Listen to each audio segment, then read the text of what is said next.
네, 앞서서 박규빈 아나운서 목소리 들으셨는데요. 저는 권한대행 이우영입니다. 네. 지금 이 시간 가장 따끈따끈한 시사 이슈를 가장 쉽게, 가장 흥미롭게 소개해드리는 순서죠. 정상근의 정상근무 이상무, 정상근 기자 함께합니다. 어서 오세요. 안녕하십니까. 네. 오늘도 본격 이야기 들어가기 전에 네네. 슬기로운 아무거나 테스트, 일명 SAT 해볼 텐데 네. 오늘도 같이 한번 풀어보고 힌트도 받아보도록 하겠습니다. 네. 문제 다시 한번 간단하게 소개를 해드리면 방어, 겨울이 제철이지 않습니까? 네.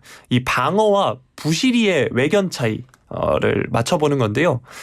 방어는 이제 이게 각져 있고 네네. 부시리는 둥글다라고 하거든요. 1번이 네네. 이빨, 2번이 턱, 3번이 눈, 4번이 불에입니다. 기자님의 힌트는 어떤 게 있을까요? 오늘은 진짜 어렵네요. 네. 문제가. 네. 오늘 글쎄요. 이걸 힌트를 어떻게 들어야 되나?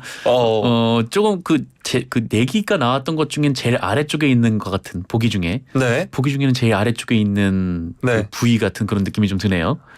네. 너무 어렵나요 또? 일단 네. 이야기 잠깐 바꿔보면 기자님 방어 이번 겨울에 드셨나요? 방어요? 네. 네, 먹어봤습니다. 네, 방어 맛있죠. 방어를 여러 점을 이렇게 먹다 보면은 여러 점을 한 번에 쌈 싸서 먹다 보면 어디가 좀 아프잖아요. 여러 점을 네. 계속 씹고 뜯고 맛보시다 보면 네. 거기가 좀 아프죠. 네. 그렇죠. 네. 앞서서 청취자분들이 문자를 좀 보내주셔서 한번 네. 청취자분들의 힌트 문자 한번 소개를 해보도록 하겠습니다. 헷갈려서 지식인 찾아봤다는 0004님 덕분에 새로운 지식 얻어갑니다. 힌트 드릴게요라고 하면서 연예인 김구라를 얘기를 해주셨습니다. 네네. 네. 최고예요. 네. 그분 하면 여기가 생각나죠. 네, 그렇죠. 네. 자, 그리고 4426님은 힌트 대박이네요. 이걸 못 맞출 턱이 있나라고 해주셨고요. 8780님께서는 퀴즈 들으니 방어 먹으러 가고 싶어요. 현실은 부장 잔소리 방어 중. 네네. 부장님 그렇게 잔소리 하시면 턱 아파요. 네. 네, 샵 네. 0945 우물정 0945로 문자 보내주시면 저희가 소개해드리도록 하겠습니다. 긴 문자는 100원, 짧은 문자는 50원의 정보 이용료가 부과됩니다. 자, 저희 이제 그 선물을 같이 한번 소개를 해드리도록 할게요. 네네. 네, 선물 이제 기자님이랑 저랑 순서대로 이제 소개를 해드릴 텐데 일단 제가 첫 번째 선물부터 소개를 해드리겠습니다. 네. 정직한 건강식품 전문점 백세라이프에서 활력소 치명청심단 3000과 로얄 아르가난 커널 오일 세트. 네, 88년 전통의 이탈리아 명품 커피 일리커피에서 프리미엄 스틱 원두 커피 세트. 햇섭 인증받은 7분 밀키트 1000명 시식평가단이 만든 은큼 떡볶이에서 떡볶이 키트 3팩. 유산균이 가득 청정지역 의령 야베스 목장에서 직접 만든 쫀득한 수제 요거트 과일 세트. 정직한 셀프 세차용품 오토 그루밍에서 자동차 스크래치는 지우고 광은 살리는 매직크림. 100% 국내산 농산물로 만들고 아삭하고 깔끔한 맛이 일품인 팽현숙 최양락의 맛있는 옛날 김치 10kg. 소다스쿨에서 베이킹소다 세제 세트. 물 없이 머리 감고 샤워하는 베리코트 노워터 샴푸와 바디워시. 한국 전통 궁중병과 수병과에서 호두정과. 혈액만 속 카이스트 여성과학자가 직접 개발한 믿을 수 있는 생리대 이너시아에서 생리대 세트를 드립니다. 네, 이제 문제 다시 한 번만 드리도록 하겠습니다. 네. 방어와 부시리의 외형 차이예요. 이걸 보면 알 수 있는데 방어는 각져 있고 부시리는 둥글다는 겁니다. 1번이 이빨, 2번이 턱, 3번이 눈, 4번이 불입니다. 샵 0945 우물정 0945 문자 보내주시면 되고요. 긴 문자 100원, 짧은 문자 50원입니다. 정답 맞춘 분들 추첨을 통해서 저희가 선물을 이런 앞서서 말씀드렸던 선물 보내드리도록 하겠습니다. 자, 이제 오늘도 정펠레 감각적인 촉으로 본격적인 이야기 시작을 해보겠습니다. 네. 준비되셨죠? 준비됐습니다. 자, 그럼 OX 가도록 하겠습니다. 조기 해산한 혁신위의 커지는 한동훈 역할론 여당 선대위원장 될까요? 네, 5 고르겠습니다. 네. 신당 창당 시사한 이낙연 전 더불어민주당 대표, 이준석 전 대표와 연대 가능성 있을까요? 네, 5 들겠습니다. 네. 불안정한 양당 지도부 김기현, 이재명 체제로 총선 치를 수 있을까요? 네, 5 들겠습니다.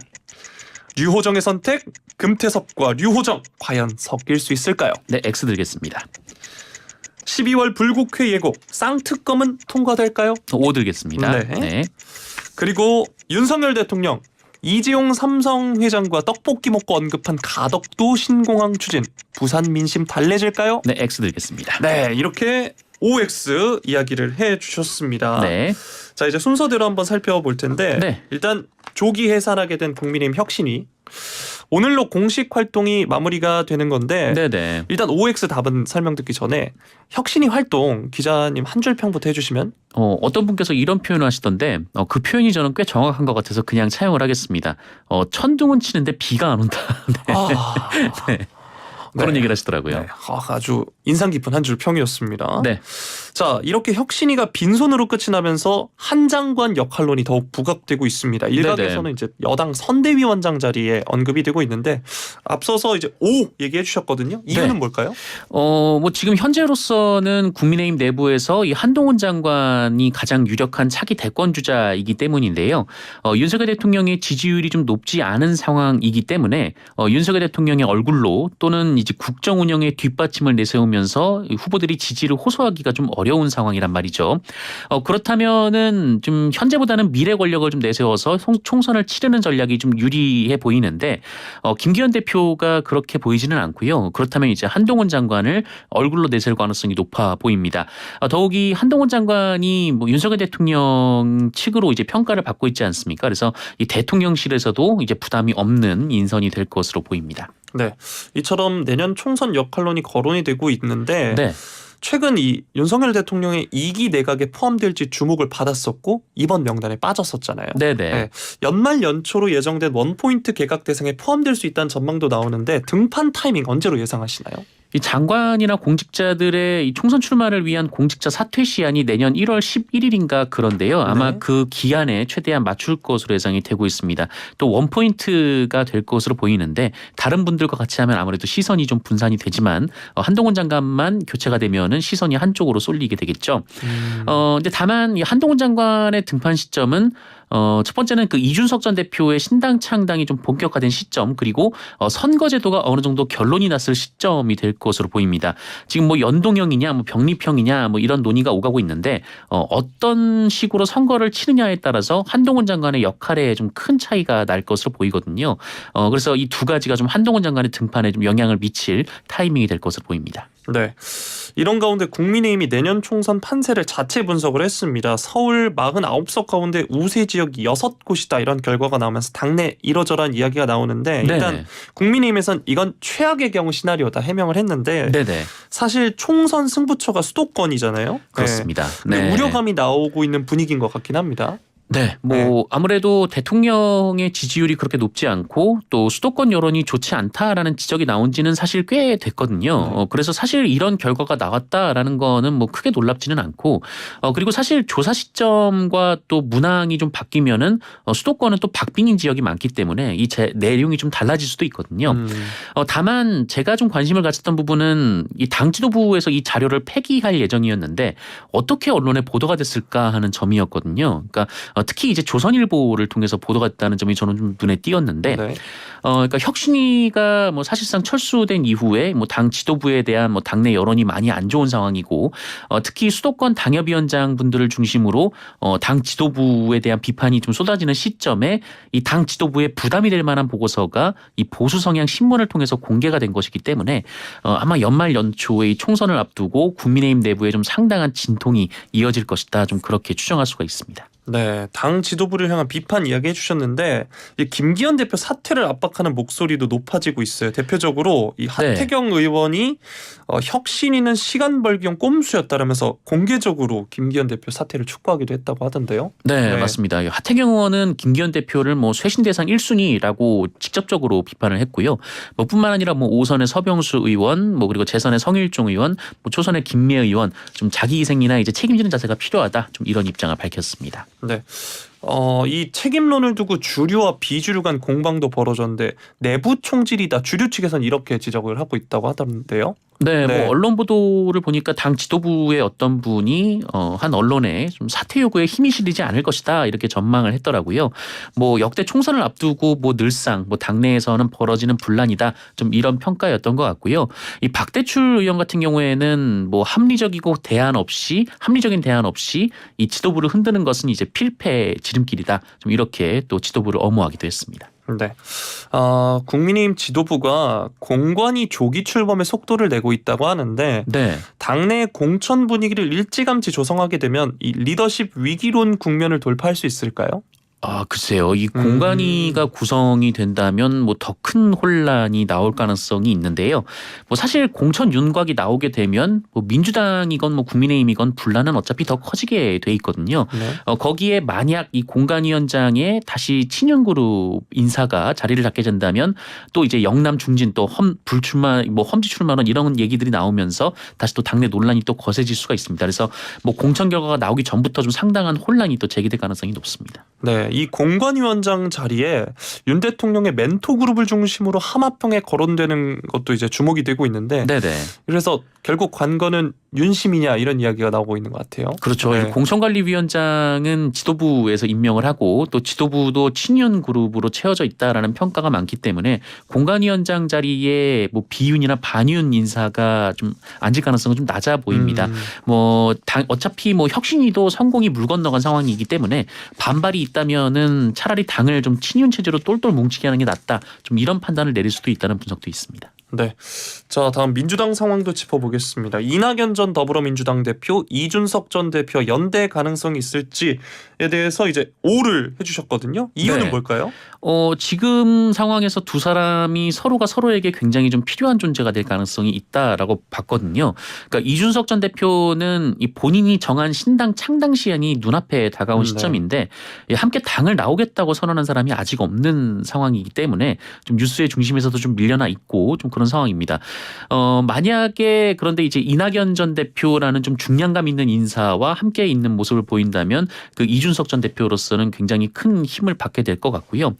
이낙연 전 대표 역시 좀 민주당에서 당대표를 하시고 국무총리까지 지내신 분인데 지금 탈당을 하는 과정에서 이 민주당에서 같이 나오시는 분들이 많지 않다면 굉장히 좀 어려운 상황에 처할 수가 있거든요. 그래서 지금 뭐 뉴스가 계속해서 만들어지는 것이 중요하고 이런 시점에서 또 이준석 대표가 또 그 큰 뉴스 메이커이기 때문에 함께하는 게 지금으로서는 그렇게 나쁘지 않다 이렇게 판단한 것 같습니다. 네. 이 이전 대표들 간에 실제로 네네. 신당 창당이 된다면 파급력은 어떻게 보시나요? 뭐 어떤 분들은 뭐 낙준연대다라고 하고 네. 어떤 분들은 낙성연대다 이렇게 얘기를 하시는 분들도 있는데 글쎄요 이게 두 분이 만약에 그러니까 지금 뭐 이제 신당이 거론되는 상황에서 얘기가 오가는 게 나쁘진 않습니다만 실제로 두 분이 신당을 하게 된다면 그렇게 뭐 장점보다는 단점이 좀 더 많아 보일 것 같습니다. 뭐 일단 뭐 정체성으로 좀 맞는 부분이 없는 데다가 게다가 이제 가장 중요한 거는 지금 선거제가 어떻게 되느냐에 따라서 지금 상황이 많이 달라질 텐데 글쎄요 지금 뭐 두 분이 뭐 이제 서로 왕래하겠다라는 말 정도만 하고 그 이상의 움직임은 있을까에 대해서는 저는 좀 회의적인 편이긴 합니다. 네.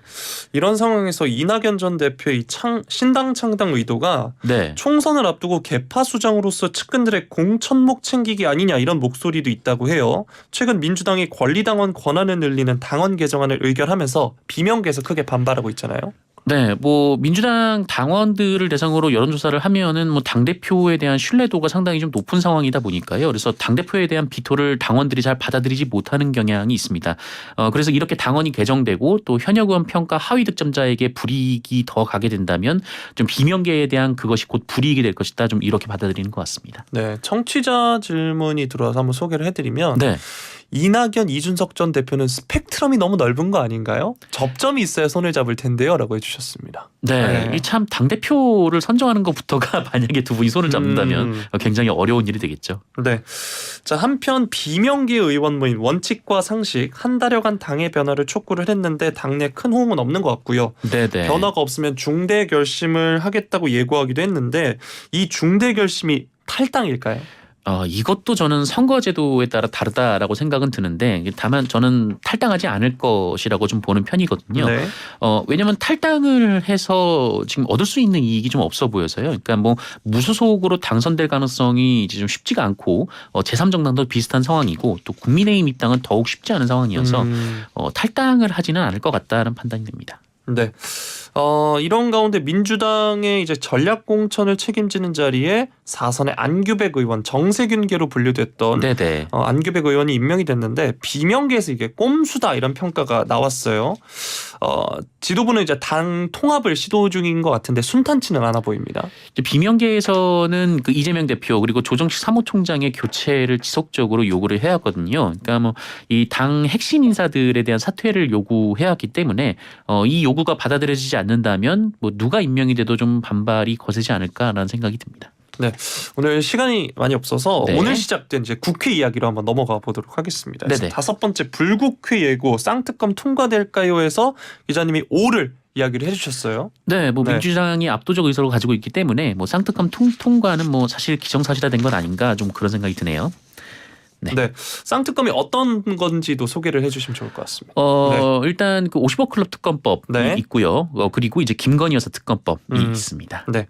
일각에서는 이 특검법을 막기 위해서 대통령실에서 여당을 동원한다. 특검 네. 때문에 공관위 구성을 늦춘다. 이런 보도가 나오고 있는데 국민의힘에서는 일단 부인을 했고요. 네. 사실관계가 어떻다고 봐야 됩니까? 네. CBS 보도였죠. 그러니까 윤석열 대통령이 이제 공천에서 탈락한 의원들이 이 특검법에 이제 제의를 할 때 거기서 이탈하는 거 아니냐. 그래서 이제 공관위 구성을 밀어달라 이런 말을 했다는 보도였는데 국민의힘에서는 뭐 아니다라고 선을 그었습니다. 근데 다만 만약에 윤석열 대통령이 특검법에 대한 거부권을 행사하는 순간 이 보도가 다시 거론될 가능성이 높아 보입니다. 네. 쌍특검 외에도 청문회, 예산안 이번 임시국회가 참 뜨거운 쟁점이 많은 것 같습니다. 네, 뭐 많죠. 뭐 박정원 대령 관련된 뭐 그런 뭐 얘기들도 있고 굉장히 좀 뜨거운 연말 국회가 될 것 같습니다. 네. 윤석열 대통령 이야기도 해보면 네. 마지막 OX가 이제 지금 보면 X 부산 민심 달래질까요? X 얘기해 주셨는데요. 네네. 일단 이 부분에 대해서 X를 선택한 이유를 말씀을 해주실까요? 네, 뭐 실제로 지난주에 나온 여론조사가 몇 곳 있는데 그 오히려 전국 평균보다 PK 지역의 민심이 더 악화됐다라는 지표가 나온 상황입니다. 뭐 가덕도 신공항은 뭐 여야가 이미 공히 추진하던 상황이었고요. 또 반면에 또 TK 지역에서는 그렇게 좋아하지 않을 이슈여서 뭐 큰 영향은 없을 거라고 봅니다. 네. 오늘 네덜란드 출국도 네. 재계 총수들을 데리고 갔다고 하던데요. 네, 이재용 네. 삼성전자 회장 등이 함께 동행했다고 합니다. 네. 마지막으로 네. 유호정 의원은 어떻게 되는 걸까요? 글쎄요. 네. 이거 금태섭 전 의원과 같이 하겠다는 것인 것 같은데 네. 어쨌든 금태섭 전 의원이 신당을 만든다면은 이번에 이제 뭐 만약에 연동형으로 치러지면은 정당이 한 뭐 4, 50개가 나온다는 거 아니겠습니까? 여기서 현역 의원이 있으면 순번이 앞으로 쫙 당겨지니까 금태섭 의원으로서는 천군만마하겠습니다만 그런데 이제 류호정 의원과 함께 했었던 장혜영 의원은 이 세 번째 권력에서 이탈을 했고 또 금태섭 전 의원과 함께 할 것 같았던 그 이준석 전 대표는 또 금태섭 의원과 또 선을 그었거든요. 네. 잘 될까 싶습니다. 네. 자, 이제 오늘 일단 말씀 감사드리고요. 네네. 오늘의 퀴즈 정답을 같이 발표를 해보도록 하겠습니다. 네. 부시리와 방어의 차이 어떤 부위로 알 수 있죠, 기자님? 저는 정답은 그 2번 턱이었습니다. 턱이었습니다, 여러분. 네, 저희가 주변에 이제 같이 오늘이나 뭐 이번 주말에 한 턱 내서 네, 네네. 방어 드시러 가셔도 좋을 것 같습니다. 수산시장 가서 턱을 한번 잘 봐야겠네요. 생각에. 네. 자, 지금까지 정상근 기자의 정상근무 이상무였습니다. 고맙습니다.